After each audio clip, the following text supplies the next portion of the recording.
ओह once again guys, मैं नहीं रो रहा हूं। ओके, तुम लोग रो रहे हो या फिर बाहर बारिश हो रही है, क्योंकि जो रीयूनियन मिला है चैप्टर 185 में, भाई दिल को फुल पीस मिल गया। हेयो गाइस, वेलकम बैक। आज ये फिर से एक और फ्रेग्रेंट फ्लावर वेंसडे और ऑनेस्टली आज ये का चैप्टर इमोशनल डैमेज नहीं, इमोशनल हीलिंग दे गया। वीडियो स्टार्ट करने से पहले बटन दबा दो, हाइप क्रिएट करो और सब्सक्राइब भी कर लो, क्योंकि आगे स्टोरी रुकने वाली नहीं है। मतलब रुकेगी। गोल्डन वीक आ रहा है, बट समा जेज जाओ।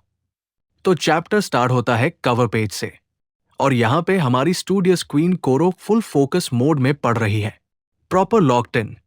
पेज फ्लिप करते ही हम सीधा क्लास में आ जाते हैं। टोकी सेंजी का लेक्चर चल रहा है, बट यहां कुछ ऑफ लग रहा है। टोकी फुली प्रेजेंट नहीं है, वो बीच बीच में अपनी लाइन लूज कर रही है, थोड़ी डिस्ट्रैक्टेड लग रही है। स्टूडेंट्स भी नोटिस कर रहे हैं, स्पेशली मोनिका और कोरो। दोनों विस्पर कर रहे होते हैं कि शायद ये सब उस मीटिंग की डब्ल्यूए जहां से है, जो रिसेंटली हुई थी। लेकिन प्रॉब्लम ये है, मीटिंग से पहले तो टोकी नॉर्मल थी, तो अब सडनली क्या चेंज हो गया? और जैसे ही वो लोग बात करते हैं, टोकी पकड़ लेती है। और भाई, उसका प्रेजेंस इतना स्ट्रांग है कि बिना चिल्लाए भी डर लगता है। सीन शिफ्ट होता है स्टाफ रूम में, और यहां पे हम टोकी को अकेला देखते हैं। वो सोच रही होती है उस मोमेंट के बारे में जब उसने बिना सोचे समझे मत्सुकासा से मिलने का इनविटेशन एक्सेप्ट कर लिया।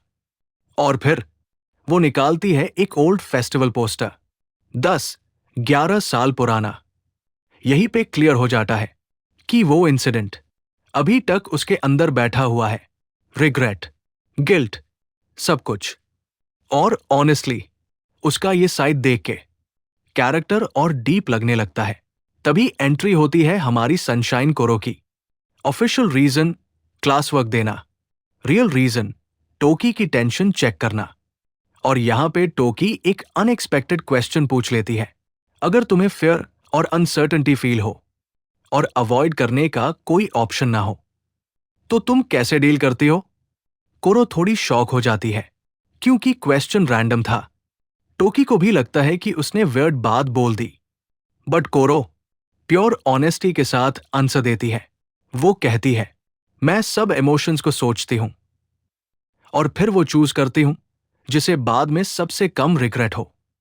सिंपल वर्ड्स में, ट्राई करना बेटर है रिग्रेट करने से, चाहे थोड़ा सेल्फिश ही क्यों ना लगे। और यही लाइन टोकी को हिट करती है।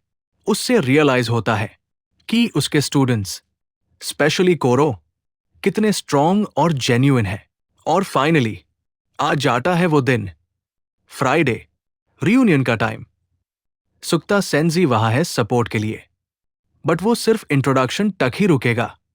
इधर मत्सुकासा भी नर्वस है, उधर टोकी भी। दोनों सेम फील कर रहे हैं। दोनों को लगता है कि गलती उनकी थी। दोनों को लगता है कि शायद दूसरा उनसे नफरत करता हो, और दोनों को लगता है कि शायद उन्हें मिलना भी नहीं चाहिए। लेकिन जैसे ही दोनों एक दूसरे को देखते हैं, सब कुछ खत्म। फियर, गिल्ट, हेजिटेशन, सब गायब। और जो पैनल आता है ना, जहां उनके यंगर वर्जन्स दिखते हैं, भाई वो मोमेंट परफेक्ट था। ऐसा लगता है जैसे टाइम रुक गया हो, जैसे बीच के साल एग्जिस्ट ही नहीं करते। और फिर वो हग, भाई शेफ्स किस। सच बोलूं तो ये सीन ने पूरा सोल हील कर दिया। इतना पूरे, इतना रियल, इतना डिजर्व्ड। ऑनेस्टली मैं पहले टोकी के अगेंस्ट था, बट अब उसका जर्नी देख के, उसका स्ट्रगल, उसका गिल्ट, और फाइनली ये मोमेंट मिलते हुए देखना, इट फील्स सैटिस्फाइंग। दोनों ने अपने आप को ब्लेम किया सालों तक, और अब फाइनली वो वेट उतर गया। और ये जो बॉन्ड है ना, इतना स्ट्रांग है कि सालों बाद भी एक सेकंड में वापस आ गया। बस एक ही कंप्लेंट है, चैप्टर यही एंड हो गया। बट एंडिंग इतनी सैटिस्फाइंग थी कि कंप्लेन भी ज्यादा नहीं कर सकते। अब नेक्स्ट चैप्टर में क्या होगा? ऑब्वियसली बात होगी अपॉलोजीज होंगी, मिसअंडरस्टैंडिंग्स क्लियर होंगी। बट रियल क्वेश्चन, क्या टोकी क्विट करेगी? मुझे पर्सनली नहीं लगता। ये स्टोरी उस डायरेक्शन में नहीं जा रही। बट एक क्रेजी थ्योरी सुनो। व्हाट इफ टोकी किक्यो छोड़ के चिदोरी ज्वाइन कर ले?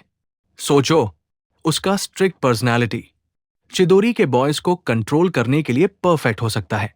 और शायद वो वहां जाके अपनी गलतियों को फिक्स करे। या फिर वो ईयर एंड तक रुक के कोरो के ग्रेजुएशन के बाद डिसीजन ले।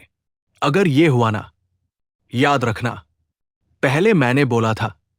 बाकी तुम लोग बताओ, तुम्हें चैप्टर कैसा लगा? और मेरी थ्योरी क्रेजी है या पॉसिबल?